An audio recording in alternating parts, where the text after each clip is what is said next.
back, guys, to the latest episode of Heritage Recreation's YouTube channel. Today we're going to give you a quick sneak peek inside Ray's garage, which is where the Mini and the VL are going to be housed in this brand new museum, which is opening up, I think, mid-August. Just had a quick chat to Les on the phone. Happy to give you a quick peek.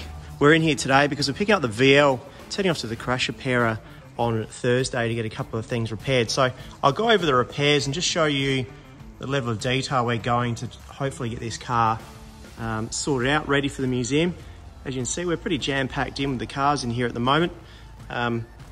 Really excited about the new prospect of this museum, which will be accessible to the general public. It's a really good initiative from Ray and Les with this workshop. It's brand spanking new with all the upgraded tiles and mezzanine sections, and it's got hoist. So look, it'll be interesting for all car clubs. If you're around the joint, you want somewhere to come and potentially host some sort of meeting here, maybe get in contact with the guys at Ray's garage and see what they can organise for you. And very shortly we'll go over this VL and we'll show you the errors that came about with the last crash repairer and what we're hoping to get resolved this time round. So the purpose of this video is just to discuss some of the issues that we faced in relation to the previous crash repair that did some work on this car at the time we're actually getting the interior retrimmed. And just to discuss some of the things that could potentially be avoided for you guys whilst you're building your VL Commodores. By no means is this a belting of the previous crash repairer. It's just to raise a couple of issues there and let you know how we've managed to resolve them. So this VL obviously had the hood lining replaced. Part of that process is to remove the front and rear windscreens to enable that hood lining to be fitted correctly. We actually had some rust, which is reasonably common down next to the sort of the windscreen wiper in that section there. It had previously been addressed, cleaned up, and a rust converter was put on that section of the windscreen. But this time round, we wanted to check properly, make sure there was no rust behind the window sill. And we thought it was a good time to get that done. So one of the things we also did, we got these new trims, these new plastic trims from Rare Spares. They are reasonably good, you know, reasonably accurate to the original GM supplied parts of the day. However, we had a few issues where the window installer, there's some rectangular clips, which there's about 4 of them, which go along this section here. And for whatever reason, the windscreen repairer didn't bother using them. And then he glued those sections down with, I don't know what sort of mastic it was, but it didn't hold. So while the car was heading back from the crash repairer to the trimmer just to have a couple of small things repaired, the plastic section up here gave way and actually became loose just in here. It was actually on the passenger side. So that flapped around a little bit and it created some damage to the roof, which we've had to get repaired. We tried to get the repair done through the windscreen installer and he didn't want a bar of it, even though it was his fault. So we've actually had to resolve that with the crash repairer, who also wiped his hands of the error, which was a bit disheartening. However, part of the process from that crash repairer, he discussed going up over the roof of the car and blending in the clear coat to the rear quarters. So he said he didn't have the blending thinners in order to colour match the roof. So he's actually come in and around the boot section and he's painted in clear down the bottom half of the rear quarters on both sides. Therein lies the next issue we had, and I'll move to that shortly. So for reasons completely unknown to us,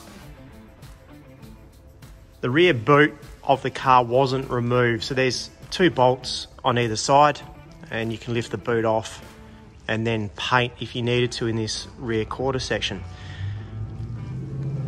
In the wisdom of the crash repairer, he thought it was a good idea to take the actual spoiler off itself, and he's absolutely made a meal of it. So what he's done is, it's probably in part the actual installer from the get-go. So we have a look in here. Actually just see the gap and the screws in there. So this has never sat back on the boot properly. There were some screws that held it in on both sides, and then this leading edge under here. sort of along here, there was some black Celastic that it actually held the front part on. So what the crash repair has done, he's got underneath the rear spoiler and he's actually pulled it off, which has fractured it through this part here all the way along. So that split the spoiler and it's actually lost some parts from underneath here as well. So the thing's fallen apart, and obviously the crash repairer has identified that issue with us, and the solution was for us to pay for all repairs. So nothing was covered for the damage that was done by the crash repairer. So suffice to say, that crash repairer is not repairing this car again. So what we've done is we've actually headed back to HDT. We've sourced another genuine rear spoiler for the car, and that little mistake by the crash repairer is going to cost us in the vicinity of just over $1,000. So it's $500 for the rear spoiler, plus the fitment to get it onto the car. Obviously the paint work as well. So yeah, it's just over $1,000 to fix that error, something that we're obviously not too impressed with, but needs to be done because it's quite a big crack in the spoiler. It's only going to get worse with the vibration. And as you can see, the rear spoiler doesn't sit properly. So the crash repair we've engaged was recommended by the guys here at Ray's Garage, or Finish Line Automotive as it used to be called. And so Rob and the boys are going to do some work on the rear spoiler to get that right. They're going to be doing some nut certs, which should hopefully hold the spoiler onto the boot a lot better than what it is now. We thought while the car was there, we've got these little plastic trims which go along here, and these ones were never painted properly anyway. There's almost like a flat bit of paint along this section here, and we can't polish it up. And if I can't quite just see where the screw is. So that's a pretty common fault for VL Commodore, where they crack with those window trims. So we've gone to Rare Spares and we sourced a brand new pair of those, and they are a injection molded plastic as well, same as the GM with the GM part numbers on them. So they look the good. So Rob's going to be painting those up and fitting those. And on the boot, not sure if you can see it properly in here. I'll see if we can pick it up.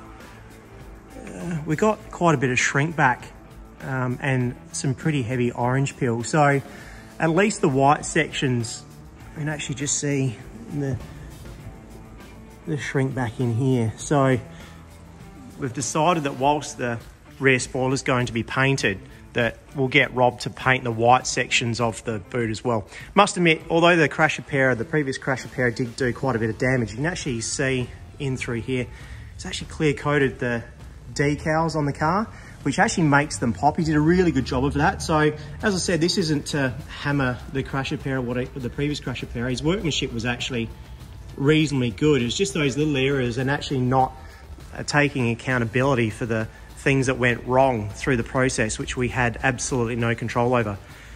He's de-nibbed a lot of the roof. That wasn't painted white, it was actually de-nibbed, polished and clear coated again, and the actual roof itself looks really, really good now, so we can't knock him for that. There's a couple of imperfections there which need to be tidied up at some stage, but the car now presents really, really well. So the next video that we'll present to you will be obviously the finished product. We'll give you sort of a rundown of what the expectations are with the crash repairer. And actually, one thing I forgot is inside this door jamb, there's some weird bubbling. You can just see it just in there. So that's actually some pretty heavy bubbling. There's obviously something's going on underneath the paint. They haven't prepared it properly and it's bubbled away. So that sill panel is also going to be repaired as well. So when the car comes back here to Ray's Garage, it should be bang on.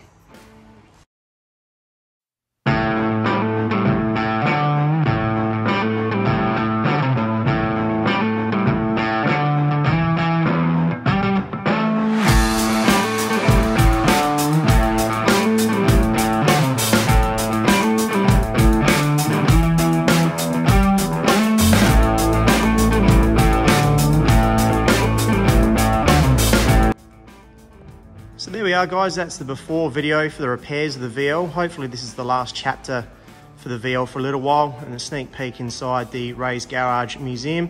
We'll obviously give you more of a rundown. We'll speak to Ray and actually do a detailed video specifically covering this museum. So watch out for that, and please subscribe to the channel. And thanks again for watching us. We'll talk soon. Bye.